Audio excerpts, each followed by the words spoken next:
Okay, welcome everyone to our webinar on mitigating your business's work health and safety risks. My name is James. I'm the practice leader in LegalVision's employment team, and I'm joined here today by my colleague Dickson. He's a lawyer in our team. Before we get started, just a couple of quick housekeeping items. So you will be emailed a copy of the webinar and the slides at the end of the webinar.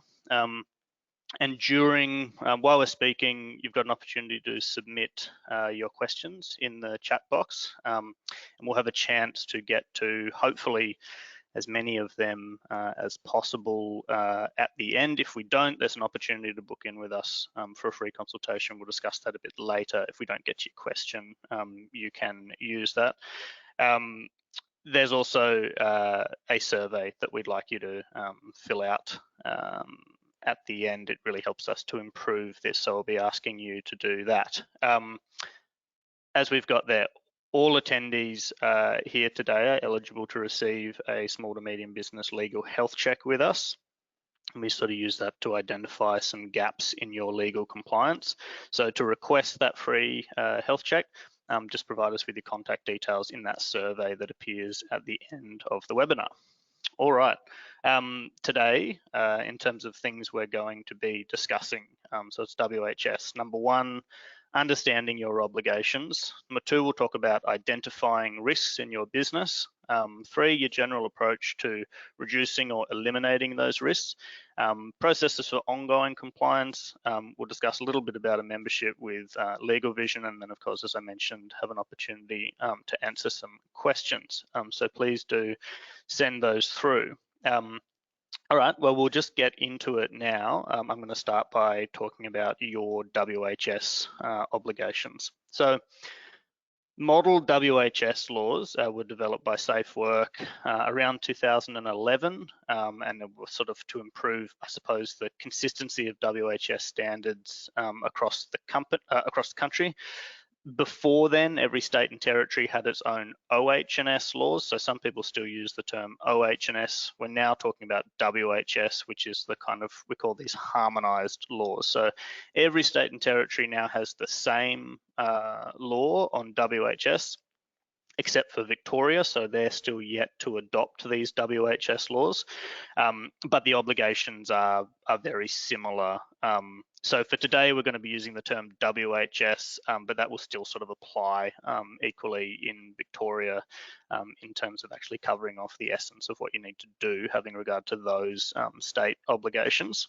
The WHS laws impose duties on, we'll talk about three tiers of obligations. So number one, persons conducting a business or undertaking. This is a PCBU, which is usually your business, your sole trader, company, partnerships, incorporated bodies effectively. The second tier is on officers, the senior managers, and then workers. So a PCBU, which think of this as the business or the company, has a primary duty of care to ensure, so far as is reasonably practicable, we're going to come back to that, that definition, they need to ensure, so far as is reasonably practicable, the health and safety of workers and others in the workplace. Now that obligation includes providing and maintaining safe workplace, so safe plant, as equipment, structures, systems of work, safe use, handling, storage as again of equipment, plant, structures, substances, accessible facilities for the welfare of the workers, providing info, training, instruction, supervision, so effectively everything that workers need to make sure that they're healthy and safe in the workplace. And then of course monitoring the health of the workers and monitoring the conditions, the safety conditions in the workplace. So I mentioned this issue of reasonably practicable, and the critical aspect of this obligation is really how far do you have to go in ensuring that obligation. And so if we turn over to the next slide there, reasonably practicable. So the PCBU has to do what is reasonably practicable. That means that, say, maybe a small business would need to take different steps from a large corporation to ensure a safe working environment. Maybe it also means that some risks need to be fully eliminated where others don't. So there are a few factors which determine, I guess, well, what reasonably practicable is in the circumstances. So you look at things like the likelihood of the hazard or risk of occurring. There are going to be lots of risks in your business, and some are very unlikely to occur, and that's going to have an impact on to what extent you need to do something about eliminating it or reducing the likelihood of that occurring. Some are very likely to occur. You can also look at the degree of harm that might result from the hazard or the risk. So something which is going to have sort of catastrophic consequences, well, you're going to need to go a little bit further or quite a bit further to reduce that risk, particularly if it's one that's likely to occur as well. Equally, risks which may have only very minimal implications, well, then what you may need to, say, spend in terms of time or effort on eliminating them might be less because they're just not that critical. It's also what gets factored into this is your knowledge about the hazard or the risk or ways of managing the risk. So we will always discover new risks in the workplace that we're not necessarily aware were risks, but there are some which are very obvious, and there are some where there is a lot of material, say online in the safety community, about what the actual risk is and how to manage that risk. Safe operating procedures. Safe Work also puts out guides to managing very specific risks and how to do it. And so those types of things are very clear instances where there's lots of knowledge about the actual hazard or the risk. Consider also, well, what's available and suitable to eliminate or minimize that risk, and then the cost associated with doing so. So yes, there will be some risks in your business which may not be particularly serious and may be extremely expensive to get rid of.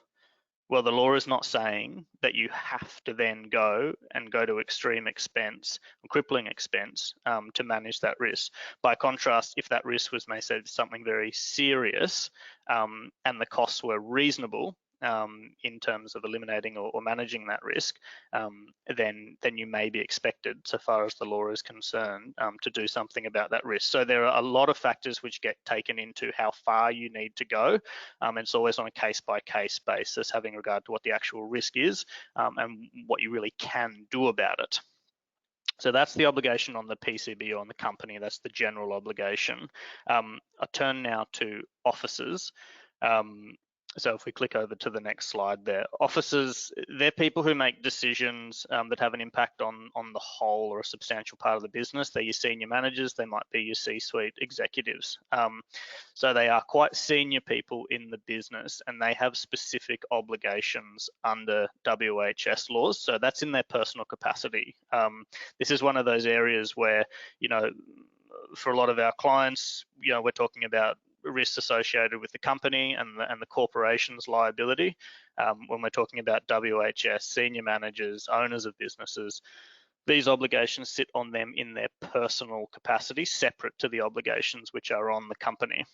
Under the WHS laws, officers have an obligation to exercise what's called due diligence to ensure that the PCBU, the company, complies with its WHS duties. Now, in terms of meeting those due diligence obligations, officers are really expected to, again, they take reasonable steps, so it's not an absolute obligation, but they need to acquire and keep their WHS knowledge up to date. They need to understand the hazards and risks associated with that particular business. They need to make sure that there are adequate, suitable resources, processes in place in that business to manage WHS risks, and then they need to make sure that there are proper and appropriate reporting processes in place when there have been incidents, hazards, managing risks in that sense. So in essence, the senior managers in businesses have an obligation to make sure, and they're personally liable to make sure that the company is complying with its obligations. And so there's a very clear set of obligations on those senior people. They can be fined, prosecuted in their personal capacity for not doing that, for not taking those reasonable steps. So they certainly have to be doing something. Finally, when we talk about the third tier of obligations here, that's actually on workers themselves. And let me just scroll down here. So WHS laws require workers to take reasonable steps to take care of their own health and safety. They've got to take reasonable steps to take care of the health and safety of others who might be affected by them. They have to comply with the reasonable instructions of the company, and they've got to cooperate with any reasonable WHS policies or procedures that the company might have in place. So the workers one will probably deal with a bit less today. Critically, we're interested in, given who we've got on the line here, the company's obligations and then the senior managers' obligations. But remember to always workers themselves, your employees, they have obligations in their own capacity. So I guess that's, the very high level kind of discussion there of who the three duty holders are under the WHS laws. Knowing those obligations then at each level, it's worth us now taking a look at how to identify risks in the business. So we've talked a lot about risk and risk and hazard. So yeah, how to identify those risks in the business. And as I said, this is something which is critical for your PCBU and the officers. So I'm going to hand over to Dickson now to talk us through identifying those risks. Yeah, great. Thanks so much, James. So as James mentioned, we've kind of covered the duty holders who have a role in managing WHS risks, but how do we actually mitigate or manage those risks? So one important step in managing WHS risks is to actually conduct a risk management process to consider what could go wrong at your workplace and what the consequences could be. Now, you can start this process by identifying risks in the workplace. And this involves finding things and situations that could potentially cause harm to people. So for example, risk can arise from the physical work environment. So this could be cables on the floor that people can trip on, or it could be exposure to loud noises or extreme temperatures. Risk can also arise from the equipment, materials, and substances that you use in the workplace. So this could be vehicles and heavy machinery. And risk can also arise from your work tasks and just how they are performed. So an example could be lifting tasks that involve awkward postures or high or sudden force. And these can be risks to a worker's health and safety. Now, there are some really practical ways to help you to identify risks, and these include firstly inspecting the workplace for hazards. And this could simply involve walking around the workplace and observing how things are done to help you predict what could go wrong. So you could look at how people are actually working, how equipment is being used, and what safe or maybe unsafe practices exist as well. Secondly, you can consult your workers and your suppliers about health and safety issues. And this could involve having regular meetings or conducting surveys to ask workers about any health and safety problems that they've encountered in their work, or any near misses or incidents that haven't been reported. Another way to help you to identify risks is to review available information and advice about hazards.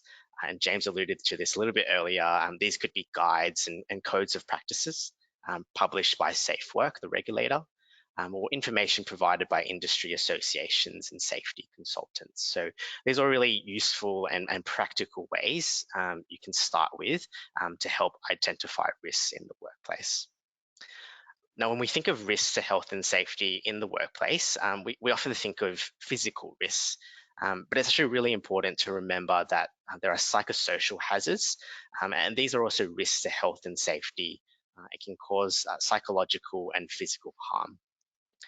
On average, work-related psychological injuries may have longer recovery times, higher costs, and require more time away from work.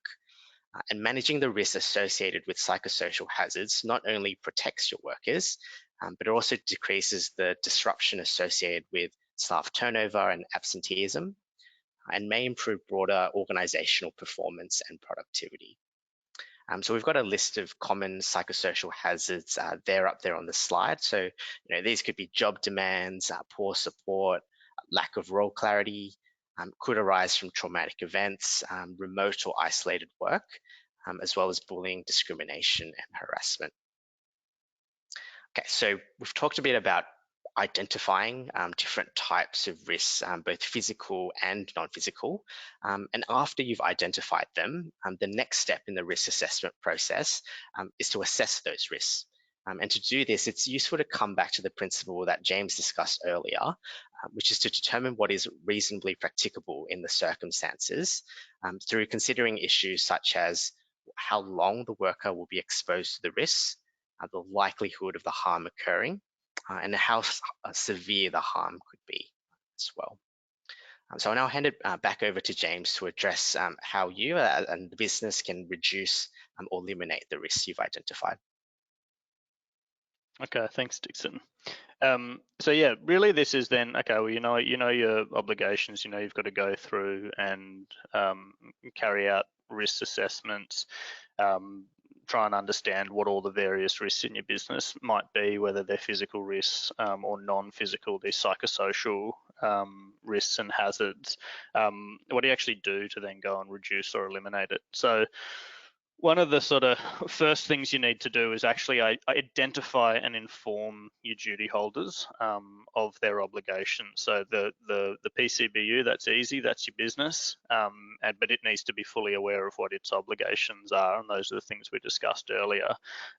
Where a lot of businesses fall down is then identifying who the officers of a business are. Some people might be surprised to find out that they are an officer in an organisation as far as the WHS laws are concerned, and that they have obligations in their personal capacity. So being able to identify them and actually let them know that they are a duty holder and that they have obligations is a critical starting point. That also goes for your workers as well. I think it's, workers will often be a little bit shocked to understand too that they themselves have personal obligations under WHS laws, which they can, again, just like the officers, be liable for in their personal capacity. So your framework for everything starts with all of the duty holders being aware of that they are a duty holder and what their obligations are. The next thing to do is have policies in place which deal with WHS risks, and they can be either sort of your employee-facing policies, which can be, a WHS policy is a very good starting point for every business. Setting out, making it very clear to the workers what their obligations are, and that's a great way for the company to actually discharge and the officers to discharge some of their obligations. But you can also have internal policies which aren't necessarily employee or worker facing, and sort of a framework, I suppose, for the company, for your business, to make sure it has a dedicated approach to WHS. And just by having that in place, almost a business plan, I suppose, is going to ensure that the company is always turning its mind to its obligations, and that there are processes in place to actually ensure that all these obligations are complied with. What you don't want is a situation where there is an incident, you may be prosecuted by Safe Work.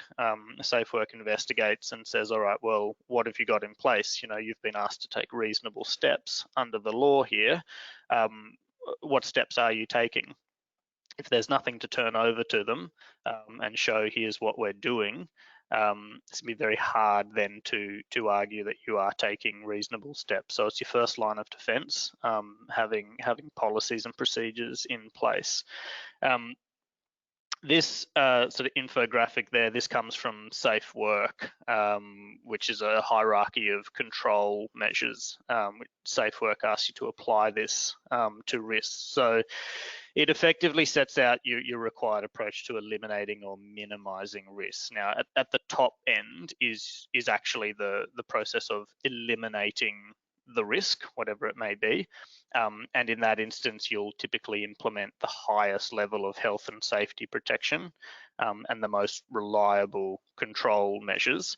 At the other end of the scale there, you've got the reduction or minimization of risk or exposure to risk, and that involves using lower health and safety protection.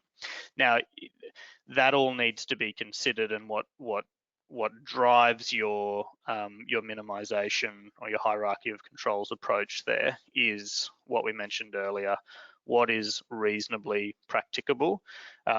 So you always need to be coming back to, right, what is the severity of the risk? Are we talking about something that's critical? You know, if we have people working on the edge of a building, but there's no barrier, well, we know that we have a severe risk of someone falling and of severe injury, and therefore, although it may cost us, you know, a reasonable amount to put a barrier up, it's going to be reasonably practicable to do that when we are talking about, you know, an extreme risk. Equally, if the drop on the edge of that is a gutter going onto the road and there's no traffic on that road, then although it's still a risk that someone can slip off a 10 centimetre or 20 centimetre gutter, the law's not asking you to go and put a barrier up to stop that. The risk there might be a rolled ankle as opposed to someone dying. So that's obviously pretty crass example, but that is ultimately what the law is asking you to do here, is to look at how severe these risks are and look at what can be done to eliminate or to reduce those risks. So there's always that kind of balancing act. So the other thing that probably also needs to be considered there is, you know, and the examples, you tend to find yourself easily going to these sort of physical risk examples because, you know, typically they make the most sense to illustrate these obligations. But a critical factor and a big push from the safety regulators at the moment is non-physical risks. So a key takeaway for anyone listening today is, you know, even if you're not a construction site, even if you don't have forklifts in a warehouse, even if you're not working with dangerous chemicals or heat stress or those types of things, any business where you have people, you're going to have risks, and you've got risks and non-physical injuries, and they are things like typically, you know, harassment and bullying. They're prevalent wherever people are. So you need to be doing something at an absolute minimum. Even if you're in an air-conditioned office, you still have risks in your business, you still have WHS risks, and you still need to do something to address them. So once you've gone and taken that process to reduce and eliminate, the next step then is, well, it's not a set and forget. It's not a one-time thing that you do and put a policy in place and walk away. So Dickson, why don't you walk us through processes for ongoing compliance? How do you keep this up? Yeah, thanks, James. So yeah, really important to remember that WHS compliance is actually an ongoing process and requirement. So we'll run through some practical ways to help you to comply with your WHS obligations on an ongoing basis. So firstly, important to be regularly reviewing your WHS processes. You want to be regularly conducting risk assessments as well.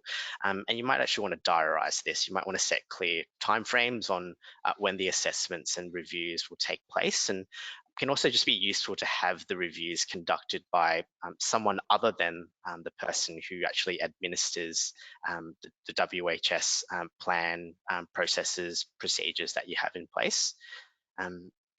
Also really useful to regularly consult with your workers about WHS matters. They are the ones who, you know, are in the workplace and are working and may come across those risks to their health and safety. So useful to be regularly meeting and discussing it with them, even if there aren't kind of any issues that have arisen. Next, you can provide regular training. Now, this can be internal training, or you can engage external advisors or consultants to provide this training as well. And this can help those duty holders we discussed, particularly your officers and your workers, to stay up to date with WHS matters and their obligations.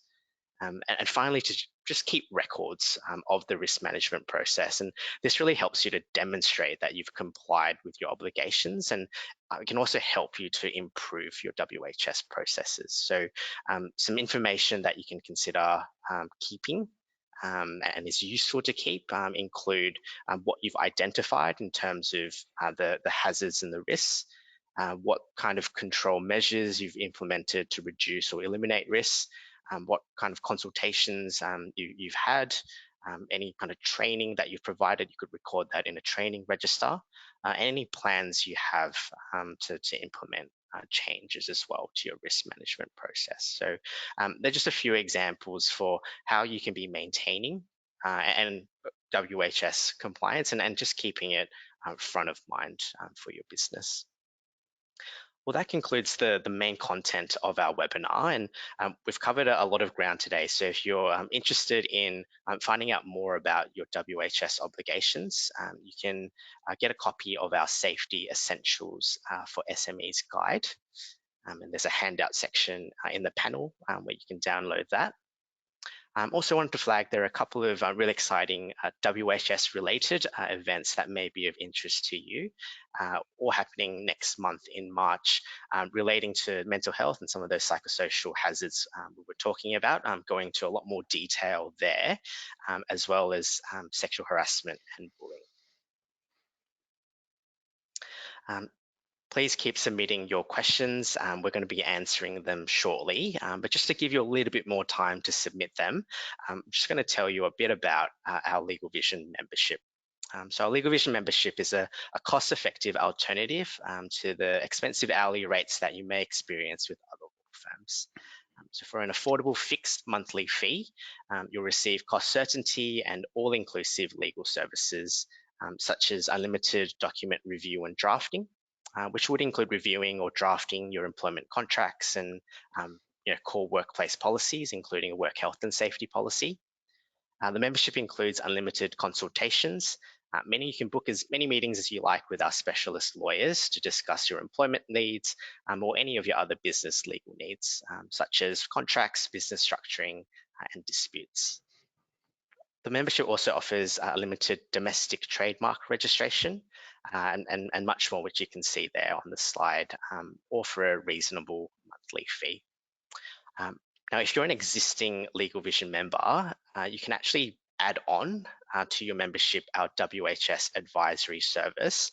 And this service provides you with a comprehensive work health and safety risk management and compliance framework, as well as ongoing training and legal support to help you, your officers, your workers comply with their ongoing obligations under WHS laws. If you do want to learn more about our membership and our advisory service for WHS, feel free to request a free consultation when the survey appears at the end of this webinar. I think we'll move to a time of questions now. First questions we have, and thanks for the great questions that have come through. A topic that we've talked a bit about already, James, but do I need a written work health and safety policy? Sure. Yeah, good question. Strictly speaking, no, the law doesn't say you must have it, but it's a very good idea to have one. The reason it's a good idea is it's just going to make everyone's obligations very clear, and where people understand their obligations, where you have workers behaving in a business with the understanding that, for example, they have personal liability under the law, where you've got your officers understanding the same thing, and where, for example, that policy will set up a mechanism for consultation between workers and the business, you're setting yourself up in a really positive way to make sure you do comply with your obligations. So it's technically possible you can comply with your obligations without having a WHS policy, but it is an excellent tool for compliance. Absolutely. The next question is around safety inductions. So do I need to do safety inductions for all workers? Yeah, good question. It really depends on your business. So in some industries, it's absolutely standard that you might do a site induction, for example. So construction sites, that type of thing, is very common process there.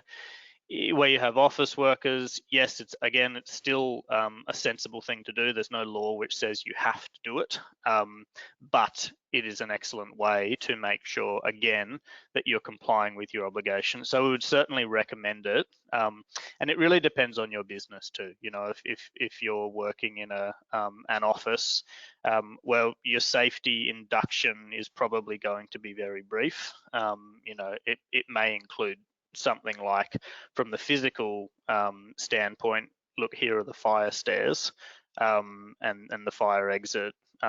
Beyond that, from a physical safety perspective, there's not too much more to do in terms of induction, beyond maybe things like getting someone set up to ensure that their laptop and their chair and their desk is actually ergonomically appropriate, I suppose. And so some businesses will actually get someone to come in and set them up in the right way. So that would be a safety induction in a business, in a sort of office-based environment. But the other thing that would be important in an office-based environment, as far as safety inductions go, would be the provision of policies. Things like your anti-discrimination, harassment, bullying policies, your WHS policies, your IT policies, because all of those policies are speaking to these non-physical safety risks, and they're probably the more critical ones, say, in an office environment. So again, yeah, no strict obligation to do it, but certainly a sensible thing to include in any kind of safety management process. And part of taking the reasonable steps to ensure health and safety of everyone in the workplace. That's right. Yeah. We do have a few questions about working from home. So risks associated with working from home. You know, what are some of the obligations when employees are working from home? So would you be able to speak a bit to that, James? Yeah, definitely. So, and this comes up quite a lot. The starting point is that all your obligations continue even when the employee is at home. So home, as far as a business is concerned, is still the workplace.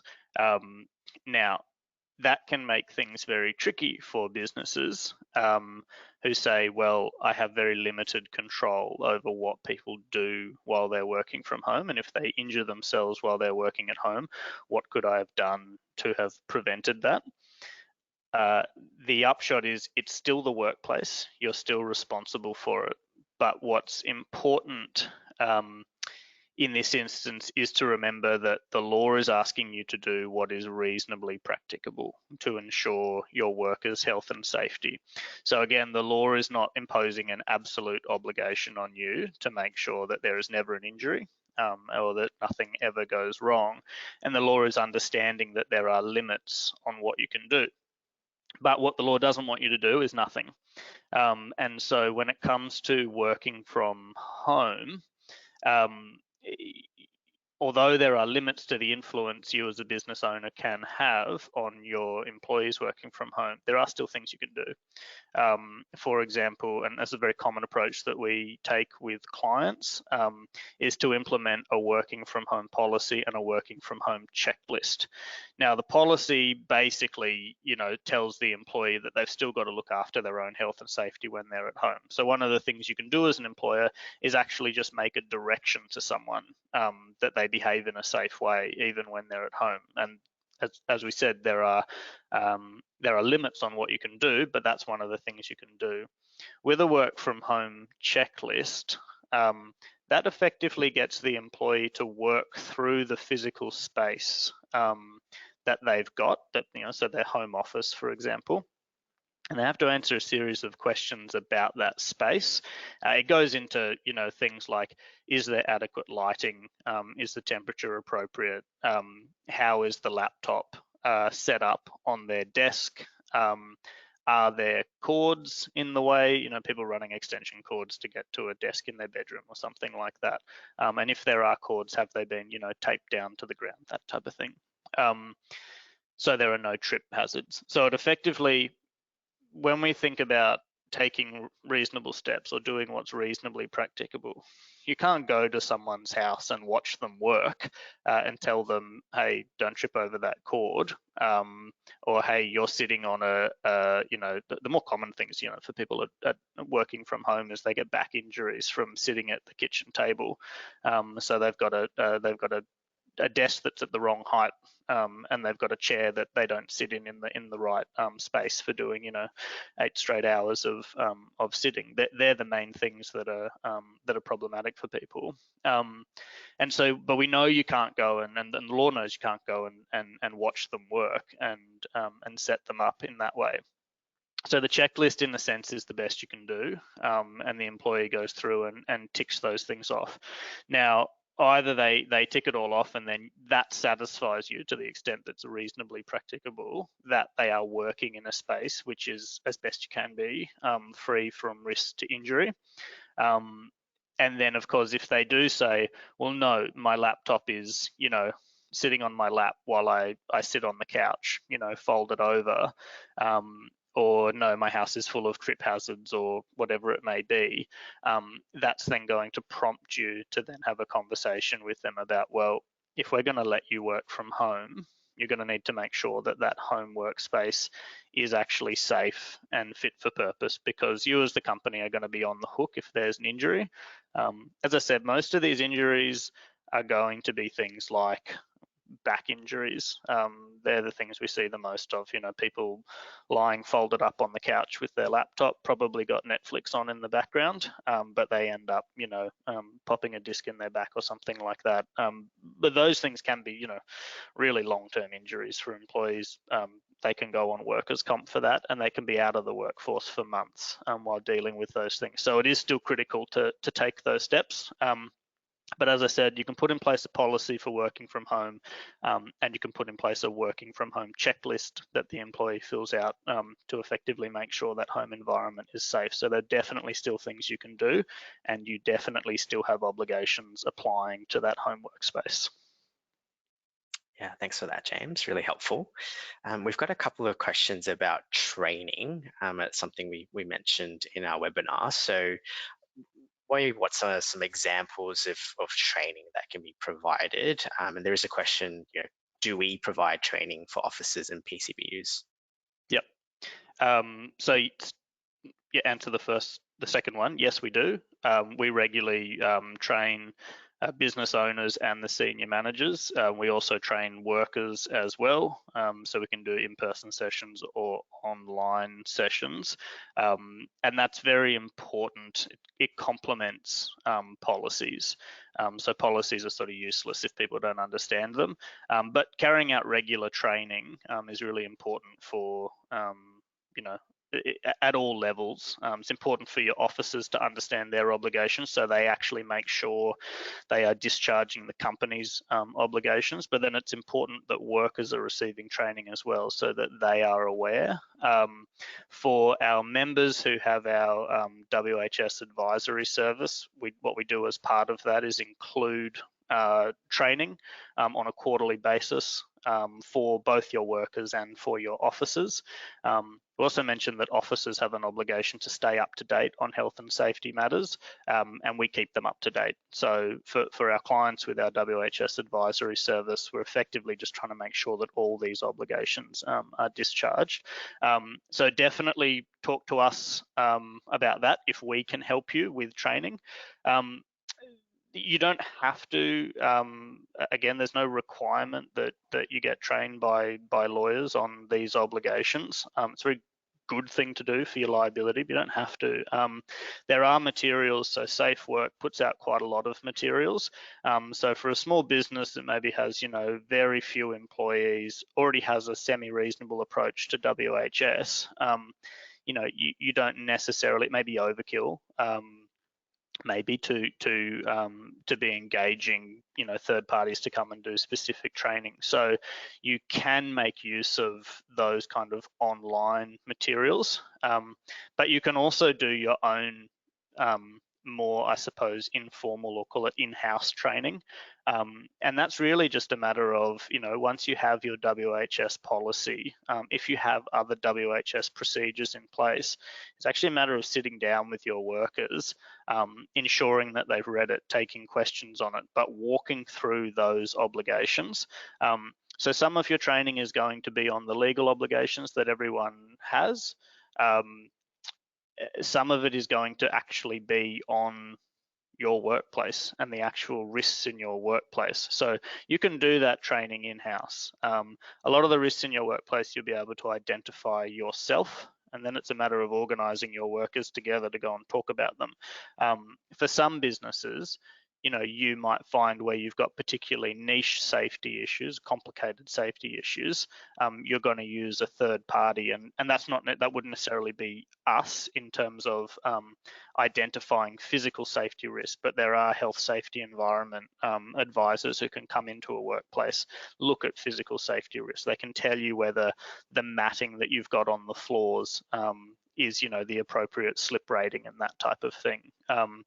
So for some businesses, you'd be doing that, and then you'd be sharing, sort of sharing the findings of it, and that can be your own internal training. So yeah, there's not really a one single type that you can do, but certainly, as I mentioned, for our members with the WHS advisory service, we'll cover all of that at all tiers of obligations in your business quarterly. Yeah, absolutely. Thanks, James. Maybe in the interest of time, this might be the last question that we cover. And I think it's a good one in terms of kind of the interaction, or maybe even some differences between work health and safety obligations and workers' compensation. So the question's around, isn't our exposure under WHS covered by our workers' compensation insurance? Sure. Okay, so they definitely sit side by side, but one doesn't cover the other. So workers' compensation insurance is there to cover the medical and the wages, so the medical bills and the lost wages of an employee who's injured at work. That's its sole function. It's a no-fault jurisdiction, so it doesn't matter whether the company's done the wrong thing or has taken reasonable steps or not. When an employee or a worker is injured, they're just interested in rehabilitating the worker, getting them back to work and covering their wages in the interim. So that is there purely to compensate the employee. That scheme actually comes in because historically when an employee was injured at work, they would sue their employer. That clogged up the courts with everyone suing their employer for not complying with their duty of care. And the lawmakers said, we don't need a court system full of people suing their employers. Let's put a mandatory no-fault insurance in. It's a bit like your CTP with your cars. And so we now have that system. As I said, it's no fault. It's just covering wages and medical. From WHS, and when we talk about your work health safety obligations or your OHS obligations in Victoria, these are obligations on the company, on the officers, and on the workers at law, and they are regulated by state-based safety departments. So Safe Work, WorkSafe is usually the names they get in each state. They can actually prosecute you for failing to comply with your obligations. So they are interested in whether the company did cover off or take reasonable steps ultimately to ensure people were safe. They are interested in whether the officers have exercised their due diligence to ensure the company is complying. They're interested in whether the workers have taken reasonable steps to ensure everyone else's or their own health and safety. So your safe work, your WHS obligations are really talking about your company's compliance with regulation. You can be prosecuted for not complying, whereas workers' compensation is purely concerned with whether or not that worker gets their medical and gets their wages paid while they're off work. So they can operate together if someone was injured while the worker's being compensated for the time off. Safe Work, the regulator for your WHS obligations, may then come in and investigate and say, oh, okay, well, the reason this person got injured is because you didn't take reasonable steps to ensure they were safe.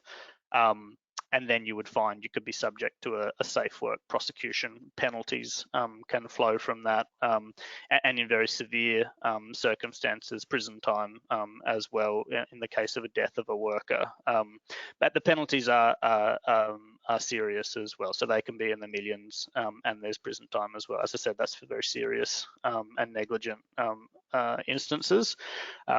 But definitely, it's these are not just kind of slap on the wrist type fines. It's very very comprehensive. All right. So yeah, that was a lot of questions. I know there are other questions to get through. That's all we've got time for today. When this ends, there's going to be a survey. I do really appreciate it if you can complete that. I think it's about 30 seconds. And you can also include your details there for a complimentary WHS legal health check. We'll review your safety needs. You can also use that as an opportunity if we haven't got to a question of yours today. Use that and we'll try and answer it then. But other than that, thanks so much everyone for joining us today.